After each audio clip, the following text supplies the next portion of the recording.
Buen día.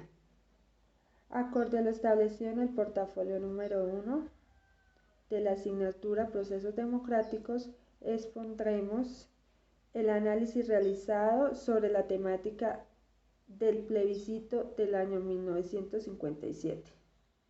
¿Cuál fue el contexto social, político y económico del plebiscito aprobado en el año 1957 por el pueblo colombiano? El plebiscito llevado a cabo en el año 1957 buscaba primordialmente poner fin de una manera políticamente correcta a una sangrienta lucha de poder entre el Partido Liberal y el Partido Conservador, que se libraba hace más de 30 años en el territorio colombiano, principalmente en los campos donde se asesinaba por el simple hecho de ser de un color contrario.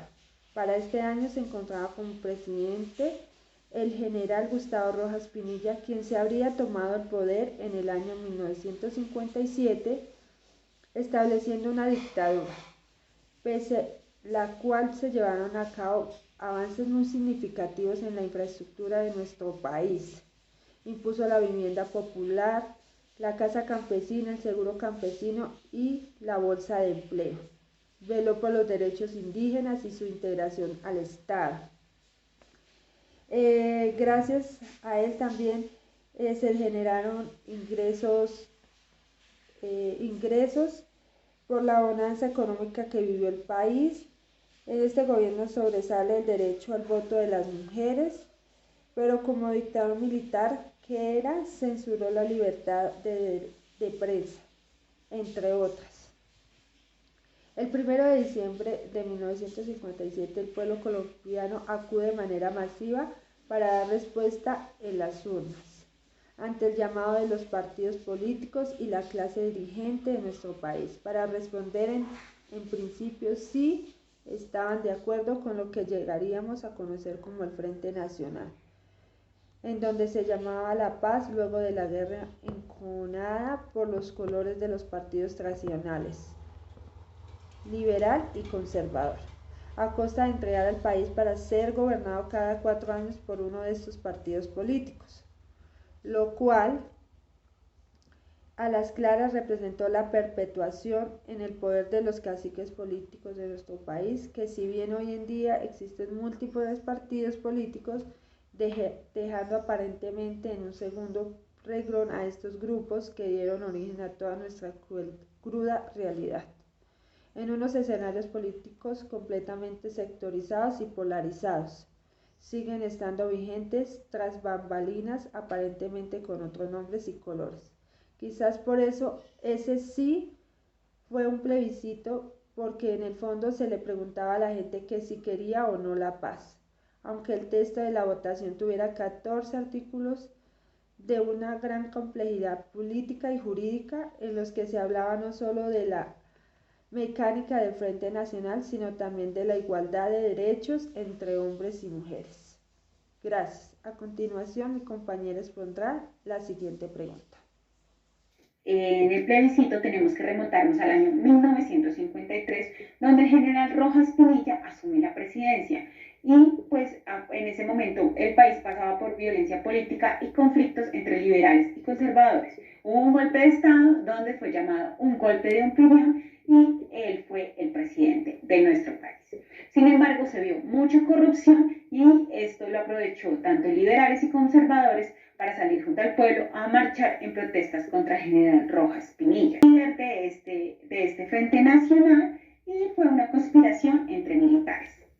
El 10 de mayo de 1957 fue nombrado esta junta militar y se ejercían funciones de jefe de Estado, y esto fue hasta 1958, cuando finalizaba su cuatrienio. Esa junta estaba formada por varias generales y un almirante.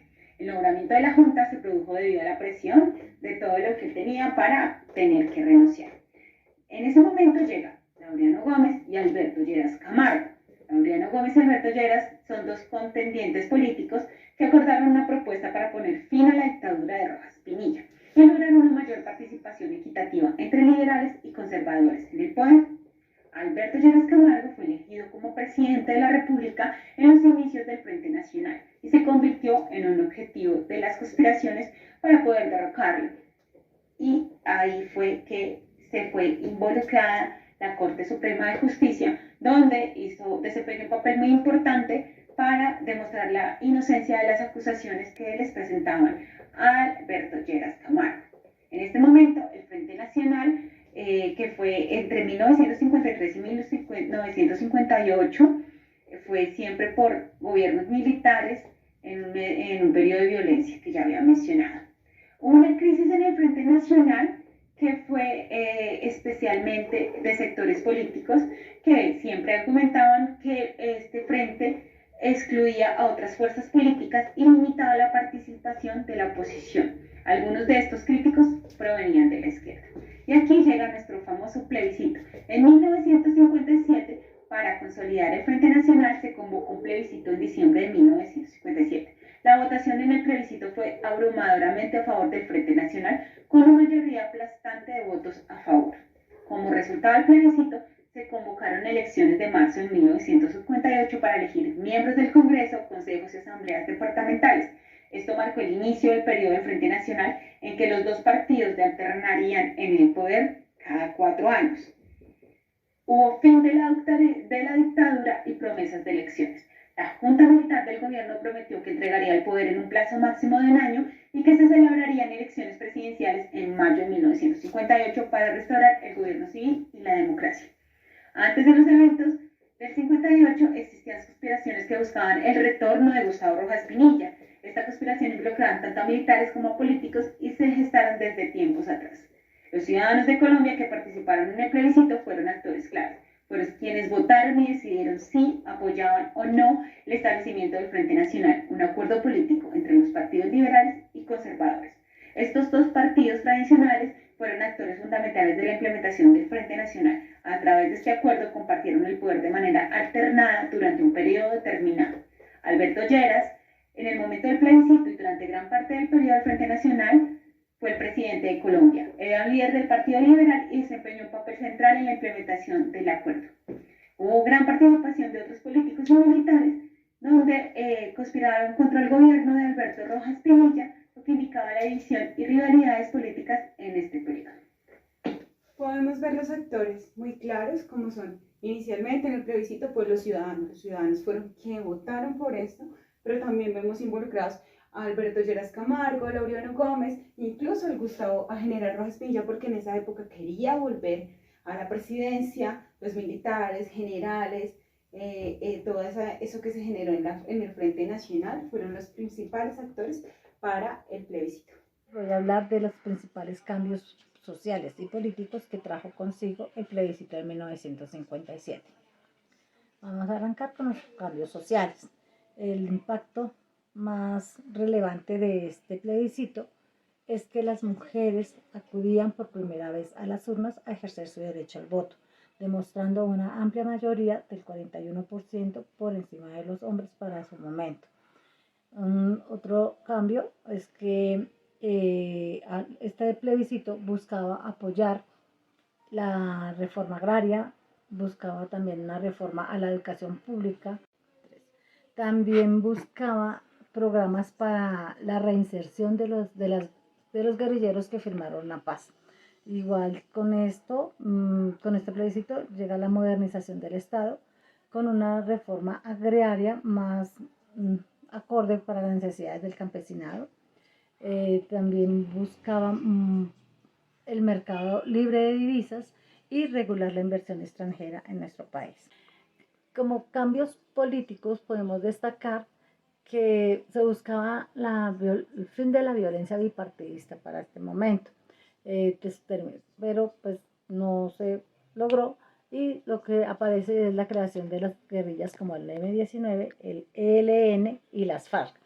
Desafortunadamente, al aparecer estos grupos insurgentes, pues crece la crisis económica en nuestro país, devaluando el peso y la inflación. También políticamente se dificulta conseguir préstamos internacionales y movilizar el comercio nacional. Con esto también llegan los desplazamientos de forma masiva, especialmente de la población campesina, y pues ellos en busca de tener un sustento incursionan o se implementa demasiado la venta de productos básicamente de contrabando. La falta de acceso a la educación pública para las poblaciones vulnerables es más evidente en este tiempo. Con el plebiscito del 57 y pues todo lo que les he venido contando, pues se hace más evidente el tema del narcotráfico en nuestro país, y pues con él los asesinatos, los secuestros, las masacres y la explosión de bombas en lugares estratégicos de nuestro territorio nacional. Una conclusión que podemos sacar de este proceso es que pues desafortunadamente no cumplió con las expectativas que tenía la comunidad. También podemos concluir que a pesar de la permanencia o de la insistencia de la Iglesia Católica, no se logró la paz que tanto se deseaba para ese momento y que se sigue deseando. Podemos destacar que pues si bien las mujeres han tenido un papel importante después del plebiscito, aún permanecen serios sesgos marcados entre mujeres y hombres, especialmente para los temas de cargos públicos y de liderazgos sociales.